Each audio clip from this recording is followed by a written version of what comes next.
Hello, folks. Today I want to begin a series I'm calling Walking with John. We will look at all the writings of John in the New Testament and see what truths we can glean from his writings. Now, this won't be a short journey. It will take months to cover these words. But I believe the Lord will grow larger and larger as we see Jesus through the eyes of John. Now, John himself is the son of Zebedee, and his mother's name was Salome. And Zebedee runs a fishing business on the Sea of Galilee. Now, this is no small enterprise or some poor man's job. To obtain a fishing permit to run a business on the Sea of Galilee, you had to gain that permission from the Roman Empire, from the Roman rulers. And they regulated that business because fishing on the Sea of Galilee was very prosperous. So John and his family were a prosperous family. It appears that John probably even owned a home in Jerusalem. He's very well known in Jerusalem, that's for sure. We know that from John 18. In John 18, Peter is in the courtyard of the high priest, and it says he was allowed in the courtyard because he was with John, and John was acquainted with the high priest. John was well known in Jerusalem. Now, it's believed that Salome, his mother, was the sister of Mary, the mother of Jesus. Now, obviously, that makes John and Jesus cousins. And that may be why maybe John understands Jesus better than anyone else. In John 19:25, it mentions that Mary's sister was standing with her at the crucifixion. Then Matthew 27:56, this woman is identified as being the mother of the sons of Zebedee. And then Mark adds to that identification by calling her by the name of Salome. So John is the son of Zebedee and Salome. Of all the disciples, of all those who followed Christ, no one seems to have understood Jesus' higher spiritual teaching better than John. He's called the beloved apostle, or the apostle that Jesus loved. Now, as we begin to study the Gospel of John, the Gospel of John was written somewhere around 80 to 90 AD. We can't be precise because obviously they didn't date the Gospels when they wrote them. We have to go from external evidence. We do know that John was in his mid-20s, probably around 25, when Jesus called him. And he's probably in his 80s when he wrote the gospel. All the evidence seems to point to the fact that the Gospel of John was the last gospel written. Now, Mark begins his gospel with the ministry of John the Baptist and then picks up with Jesus. Matthew begins his with a genealogy of Jesus. Luke begins with angels and miraculous births. But John begins before the beginning. History records that he wrote his account after being compelled by fellow disciples and bishops. These people urgently pressed him to write his thoughts and his remembrances down. One of the early church fathers is Clement of Alexandria. And he says that when John realized that the outward facts of Jesus' life had been set forth, the other gospels did that, he felt compelled, and he was compelled by his friends to write his account. And he was divinely moved by the Spirit to write a spiritual gospel. It's easy to understand how John's fellow leaders and disciples might encourage him to give the world the truth that he taught. His teachings would build up the faith of these early believers. At the same time, they would address the errors of his teachings. The order of the books that he wrote is the same that we see in the Bible. Gospel of John's written first, then the epistles, and then the Revelation. In latter years, after he was released from Patmos, now recognize he did not die on Patmos. He was exiled to Patmos for a period of time. The Romans did not sentence you to a life sentence. You were given a time to serve, and once that time was served, you were released. And after John was released from Patmos, he lived in the city of Ephesus. And there he ministered to the 7 churches of Asia. The 7 churches of Asia Minor that is addressed in the book of Revelation were under his oversight. He was the apostle to those 7 churches. As we look at the Bible, we open it up. Genesis 1 begins with the creation of the material world. In the beginning. John 1 begins before that. He says, when there was a beginning, God already was. Christ already was. My prayer for you listening to these messages is that each week Christ will become a little larger in your mind. The classic author C.S. Lewis, in his work Chronicles of Narnia, tells the story of Lucy gazing at Aslan, the lion. And Aslan represents Christ in the story. Aslan says, "Welcome, child." "Aslan," said Lucy, "you're bigger." "Oh, that's because you are older, little one." "Not because you're older?" Aslan says, "I am not. But every year you grow, you will find me bigger." That's my prayer for us as we begin this study. And as we go story by story, page by page, verse by verse, Christ will grow larger in our mind. So now let's open John chapter 1. John 1 begins with the pre-existent word. Verse 1 says, in the beginning, the word already existed. In the beginning could be translated easily when our story begins. Genesis is the beginning of creation. John has no beginning. He says before there was a beginning, before all creation existed, the Word already was. The Word was not created. The Word always was. Before time existed, Christ was. You see, time measures the visible, our three-dimensional creation. The Word existed before that creation.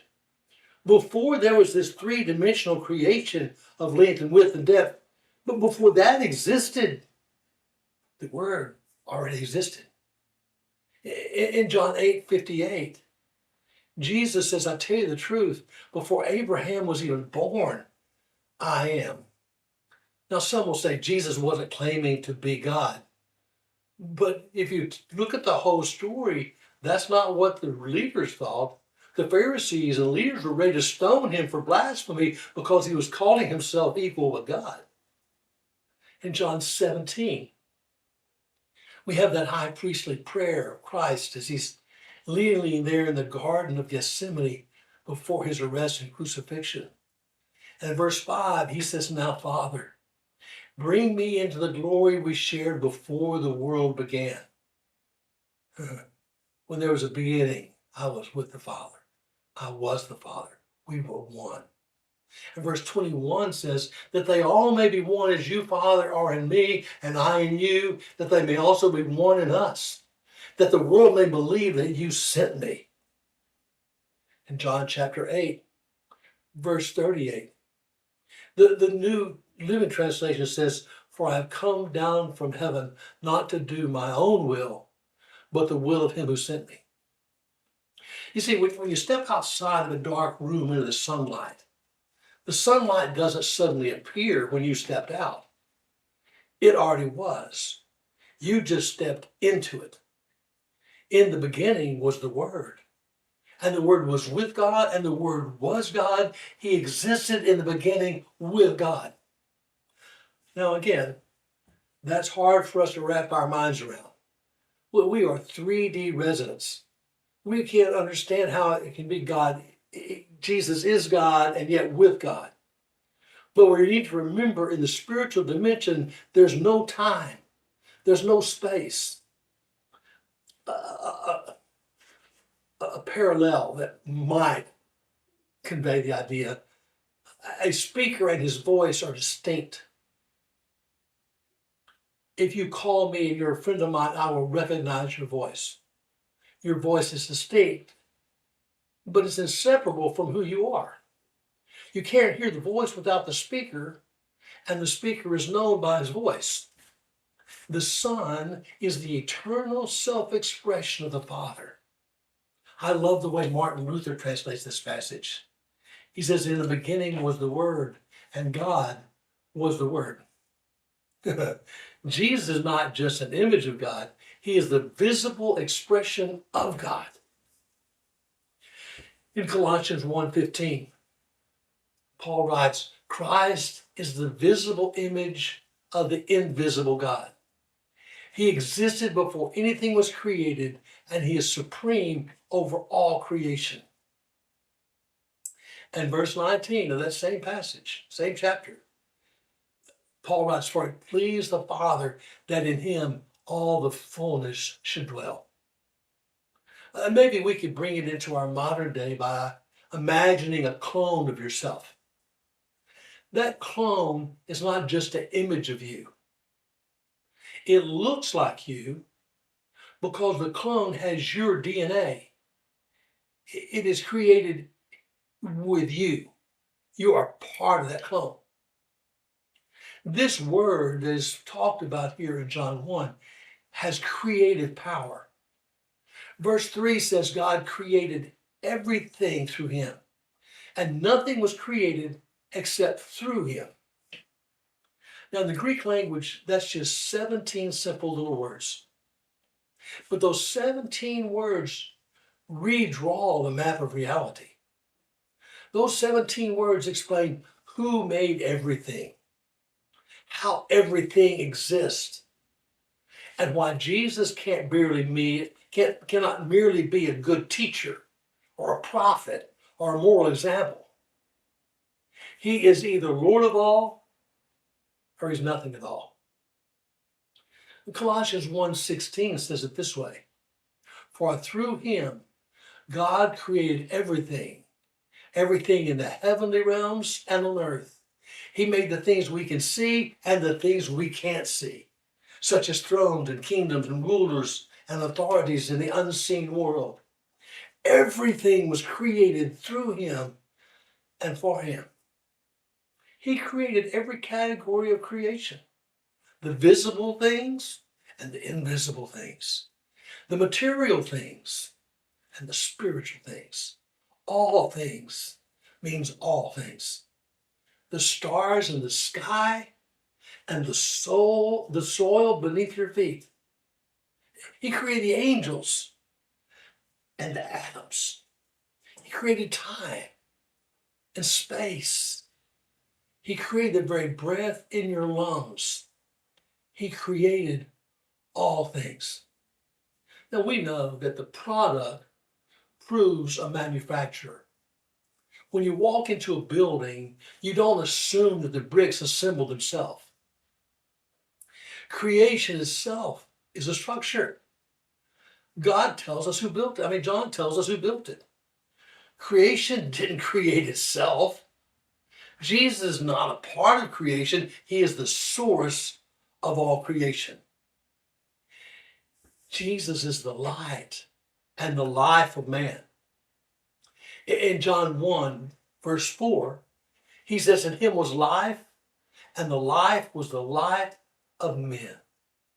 See, light doesn't merely come from him, and life doesn't merely come from him. It exists in him. He is life.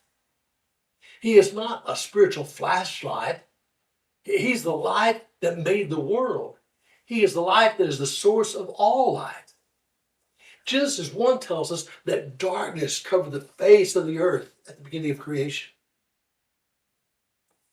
The first thing God said was, let there be light.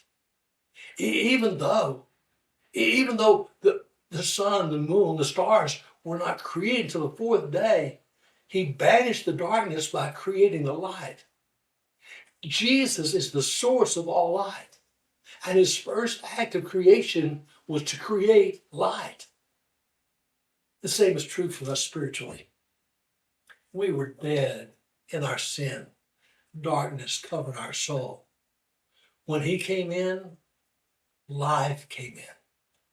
John 10:10, Jesus said that he came to bring us into this abundance of life that he possessed. Verse 5 of John 1 says, the light shines in the darkness, and the darkness can never extinguish it. You see, you can fill a room with darkness, but the deepest darkness of all cannot create, cannot put out, cannot stop a single candle, because we are in Christ and he is in us. We are the light of the world. A.W. Milne was a British missionary to Papua New Guinea back in the early 1900s. He ministered in a section of New Guinea where many of the tribes were cannibalistic. Milne died there preaching the gospel of Christ. Upon his death, his converts, some of whom in their former lives were cannibals, asked permission to place a mark on his grave on which they inscribed these words. They're so poignant. Here lies the remains of A.W. Milne. When he came to us, there was no light. When he died, there was no darkness. Wouldn't that be a wonderful epitaph for your life? When you came into this world, when you came into your community, when you came into your town, to your church, there was light. You are the light of the world. Let your light so shine that the darkness is evicted.